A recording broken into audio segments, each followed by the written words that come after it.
Rumination and endless worry is something that we all succumb to at times. It gives us sort of a sense of control. We feel like as if we keep something fresh in our minds, if we regurgitate it over and over, that somehow we will prevent the outcome happening. And yet the reality is when we ruminate, when we worry, all we do is put ourselves through an emotional experience which we were actually trying to avoid. And rumination and worry are highly linked to poor mental and emotional health and conditions such as anxiety and depression. So it's really important that we create an awareness of our capacity to ruminate and to send ourselves down the worry and rabbit hole, because ultimately it does us no good in the long run. And I talk quite a bit about Stephen Covey's model, which is the circle of control, the circle of concern, and the circle of influence. And basically, what he's saying here is that we tend to have this massive circle of concern, all of the things that we worry about, and we tend to ruminate about these things in that particular circle. We then have a circle of influence, and this is things that we actually have a certain amount of leverage over. It's people that we can talk to, or things that we can put in place which may influence a certain outcome. And then we have our circle of control, and this is what we can actually exert influence over, something that we have control over. And this is, our own internal experience, things that we can do on a day-to-day basis. And instead of focusing on what we can control, we tend to exert all of our focus on the circle of concern. And that is so unbeneficial because we have no control over these things, and yet we're putting all of our energy into it. Whereas if we can kind of downscale things, if we can recognize what it is that we can exert control over, or indeed influence over, then we're more likely to feel a sense of autonomy, and we're more likely to change our outcome. It may be less significant of an outcome, but we can put little changes in place which will have significance for our day-to-day life. And I suppose it's recognizing that the biggest thing that we can actually control is our thought process, and learning how to regulate our actions and behaviors. And at the moment, our thought processes are possibly all over the place. I mean, we're getting a lot of false news, we're getting a lot of social media influence, and not all of it is helpful.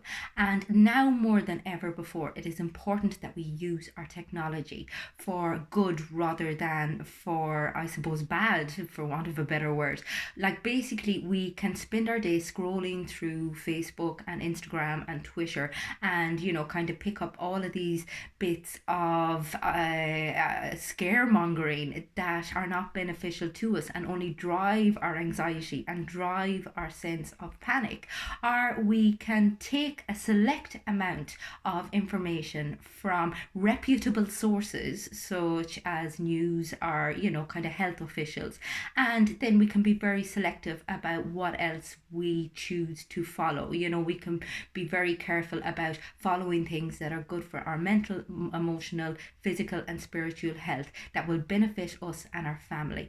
We can also do things that will promote our health throughout this time. We can make sure we're getting enough sleep. I mean, staying up all night watching Netflix may seem like the right thing to do at the moment, but it is of no benefit to you for the long run. And I mean, we don't know how long this is going to go on for, so you need to kind of put some sort of structure or plan in place for yourself, particularly if you struggle with your mental health, because structure and routine and a little bit of regiment is so important. So keep your meditation in place, keep a little bit of exercise in place, go for a walk, get into nature, make sure that you're eating healthily. I mean, I got such a shock the other day. I went into Aldi and no bread, no pasta, and yet all of the veg was there on the shelf rotten. And I was like, what, have people stopped looking after themselves and eating high nutrition foods just because they feel like as if they need to kind of just keep pasta and bread in the house?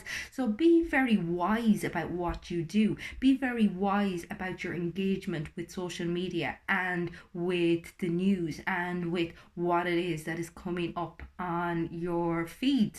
habits. Because again, as I said, it can help you or it can hinder you, and you are the one who is in control of it. You are the one who can control what happens in your little circle here. You can look after yourself, look after your family's health, make sure that you are, I suppose, connecting in any way possible. It doesn't have to be physically. I mean, social distancing does not mean social disconnect. So be really careful that you're engaging with people.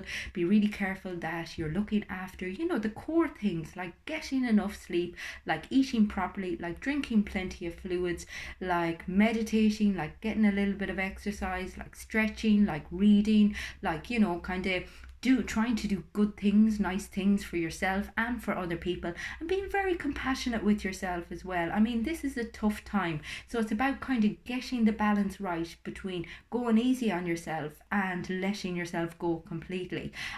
So it's just you also need to have a little bit of discipline, because as I said, there is a tendency to just let everything go and think, oh fuck it, sure, there's no point. But now more than ever, you do need to keep up some sort of routine. You do need to kind of stay focused on the long term as opposed to just short term thinking. And you need to be very careful about the way in which you engage with the material that you consume. Again, we have the negativity bias that is always going to draw us to the worst case scenario, and it is up to us to stay in control of that. It is up to us to let go of this need to control everything and predict the future, and to just take things day by day, to exert control over what it is that is beneficial to us in this very moment in time. Hope everyone is staying well, and if anyone would like to contact me or do a little bit of work, I'm working online with clients at the moment, so get in touch with me on the website. It's fundamentals.ie.